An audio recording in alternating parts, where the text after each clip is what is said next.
Dans un village tropical entouré d'une magnifique forêt de manguiers, vivait une fillette courageuse nommée Amina. Cette forêt n'était pas ordinaire. Ces arbres produisaient les mangues les plus délicieuses du monde entier, avec une chair dorée et un parfum enivrant. Mais ce que peu de gens savaient, c'est que la forêt cachait un secret mystérieux transmis de génération en génération. Amina avait toujours senti que ces arbres étaient spéciaux, comme s'ils respiraient et murmuraient des histoires anciennes quand le vent soufflait entre leurs branches. Un matin de printemps, Amina se réveilla avec un sentiment étrange. L'air semblait différent, plus lourd, plus silencieux. En sortant de sa maison, elle remarqua quelque chose d'alarmant. Les feuilles des manguiers, habituellement d'un vert éclatant, commençaient à jaunir et à se flétrir. Les fruits tombaient avant d'être mûrs, et une odeur étrange, presque métallique, flottait dans l'air. Les villageois étaient inquiets, mais personne ne comprenait ce qui se passait. Le vieux Malik, le gardien de la forêt, qui connaissait chaque arbre par son nom, était particulièrement troublé. Il murmura à Amina que quelque chose de très grave menaçait l'équilibre de la forêt. Cette nuit-là, Amina ne parvint pas à dormir. Elle décida de se rendre dans la forêt, malgré l'interdiction de ses parents d'y aller seule après le coucher du soleil. Armée d'une lanterne et de son courage, elle s'enfonça dans les sentiers familiers qui prenaient maintenant un aspect inquiétant sous la lumière de la lune. Plus elle avançait, plus l'atmosphère devenait oppressante. Les sons habituels de la forêt, les chants des grillons et les bruissements des petits animaux avaient complètement disparu.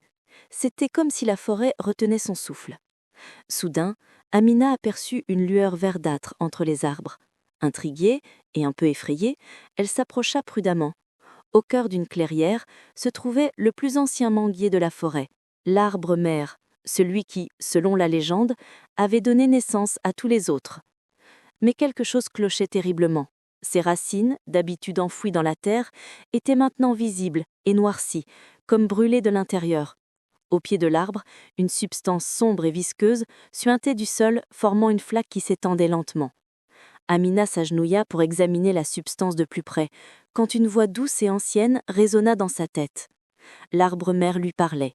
La fillette n'était pas vraiment surprise, car au fond d'elle, elle avait toujours su que les arbres de cette forêt possédaient une conscience. L'arbre lui expliqua qu'un poison mystérieux s'infiltrait dans le sol depuis plusieurs jours.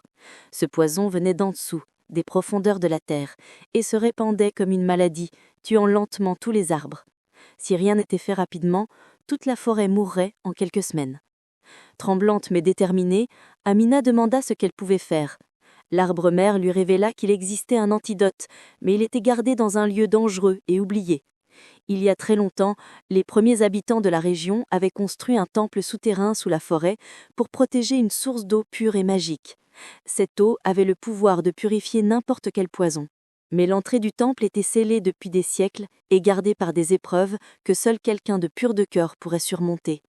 Sans hésiter une seconde, Amina accepta la mission. L'arbre-mère fit bouger ses racines et révéla une trappe cachée sous la terre recouverte de mousse et de feuilles mortes. La fillette souleva la lourde porte de pierre et descendit des marches glissantes qui s'enfonçaient dans l'obscurité. L'air devenait de plus en plus frais et humide. Au bout d'un long escalier en colimaçon, elle arriva dans un corridor éclairé par des cristaux luminescents incrustés dans les murs. Les parois étaient couvertes de gravures représentant des arbres géants et des personnes qui les vénéraient. Amina avança prudemment jusqu'à ce qu'elle atteigne une première salle. Au centre, 3 portes identiques se dressaient devant elle.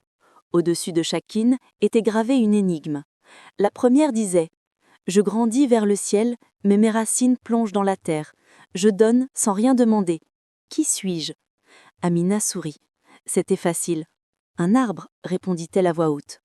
La première porte s'ouvrit dans un grincement. La deuxième énigme était plus complexe. « Je tombe, mais je ne me casse jamais. Je nourris, mais je ne suis pas de la nourriture. Sans moi, rien ne vit. Qui suis-je » Amina réfléchit intensément. Quelque chose qui tombe, qui nourrit, essentiel à la vie. « L'eau !» exclama-t-elle. La deuxième porte s'ouvrit à son tour. La troisième énigme était la plus difficile. « Je suis invisible, mais on la sent. Je peux être doux ou violent. Je porte les ségances vers de nouveaux horizons. Qui suis-je » Amina ferma les yeux et pensa à la forêt, aux feuilles qui dansaient, aux parfums qui voyageaient. « Le vent !» murmura-t-elle avec conviction. La dernière porte s'ouvrit, révélant un passage qui menait plus profondément sous terre. Le corridor la conduisit à une immense caverne. Au centre brillait un bassin d'eau cristalline qui émettait une lumière argentée. C'était la source sacrée. Mais entre Amina et le bassin se tenait une créature étrange. C'était un gardien fait de racines et de pierres, avec des yeux brillants comme des émeraudes. Il parlait d'une voix qui grondait comme le tonnerre. « Pour obtenir l'eau sacrée, tu dois prouver que ton cœur est pur. Dis-moi, pourquoi veux-tu sauver la forêt ?» Amina prit une grande respiration et répondit avec sincérité. « Je veux sauver la forêt parce qu'elle fait partie de nous. Les arbres nous donnent de l'air, de l'ombre, des fruits et de la beauté. Mais plus que ça, ils sont vivants et méritent d'être protégés pour ce qu'ils sont, pas simplement pour ce qu'ils nous offrent. La forêt est ma maison et celle de milliers de créatures. Sans elle, notre monde serait vide et triste. » Le gardien resta silencieux un long moment, scrutant l'âme de la fillette. Puis, lentement, il s'écarta et s'inclina respectueusement. « Ton cœur est noble et sincère, prends ce dont tu as besoin. » Amina courut vers le bassin et remplit la gourde qu'elle avait apportée avec l'eau scintillante. Elle remercia le gardien et remonta rapidement par le même chemin, son précieux trésor serré contre sa poitrine.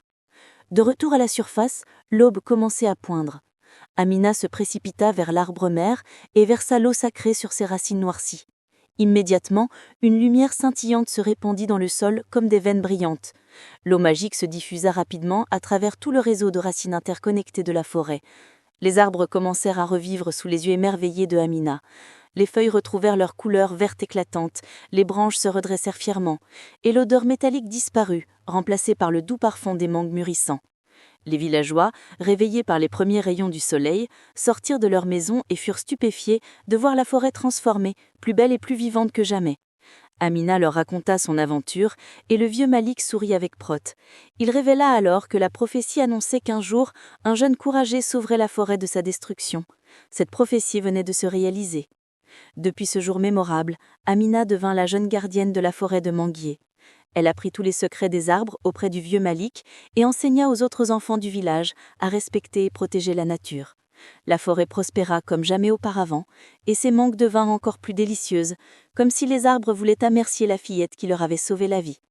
Et parfois, quand Amina se promenait seule dans la forêt, elle entendait encore les murmures reconnaissants de l'arbre-mère porté par le vent, lui rappelant que le courage et l'amour de la nature peuvent accomplir des miracles extraordinaires.